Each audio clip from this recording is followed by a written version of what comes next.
Imagine waking up tomorrow morning, stepping outside, and realizing there are no traffic lights, no roads being fixed, no schools open, no police to call if someone breaks into your house. Total, absolute chaos. To prevent our society from turning into a chaotic mess, we created a massive, invisible machine. Its entire job is to organize public life so that millions of people can live together peacefully and productively. Today, we are going to look under the hood of that machine. Welcome to the topic governance. Let's start with a simple question. What actually is a government? Think of it as a group of people whose job is to make decisions for a country. The actual work they do is called governance. They make the rules, build the roads, and manage resources.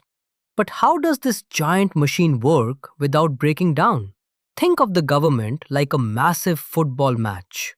For the game to work, you need three distinct roles, and every player has to stick to their job. First, you need someone to write the rule book. This is the legislature, the rule makers. In India, that's our parliament. Their job is to sit, debate, and pass the laws that guide our country.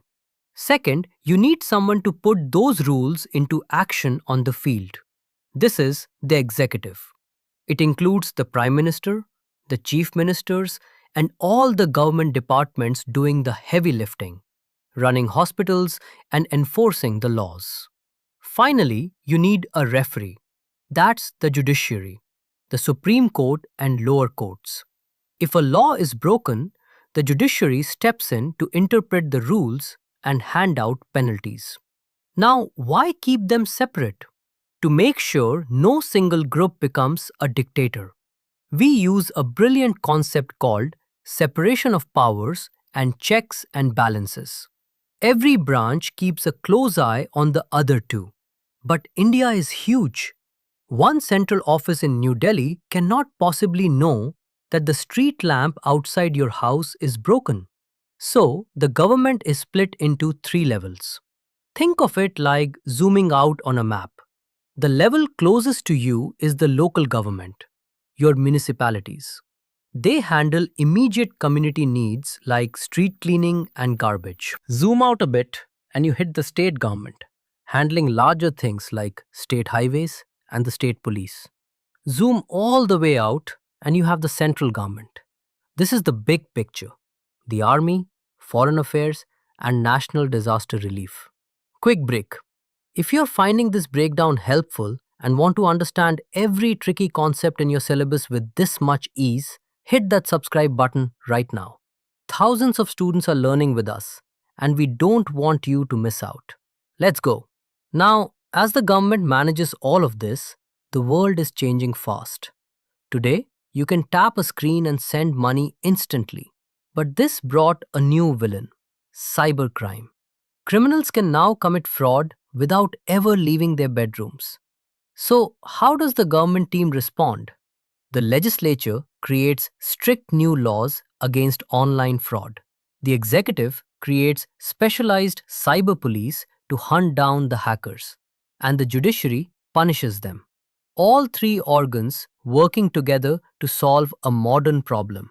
But who gives all these politicians the power to govern us in the first place? You do. This brings us to a beautiful concept: democracy. The word comes from ancient Greek. Demos means people and kratos means rule. Rule of the people. India is the world's largest democracy with nearly 970 million voters. Because we are too big for every single person to vote on every single rule, we use a representative democracy. Citizens aged 18 and above vote to elect leaders to speak for them. MLAs at the state level and MPs at the national level. To keep this massive system grounded in fairness, Indian institutions use mottos inspired by ancient texts like the Government of India's Satyameva Jayate, truth alone triumphs.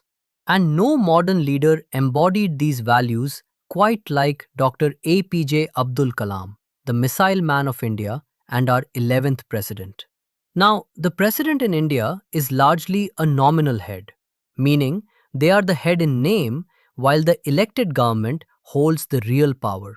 But Dr. Kalam used his position powerfully. He inspired millions of young students to dream big, showing us that true leadership isn't just about holding power, it's about lifting people up. And that is the story of government. From the local workers cleaning your street, to the MPs making laws, to the cyber police tracking criminals. It's not just a bunch of boring offices.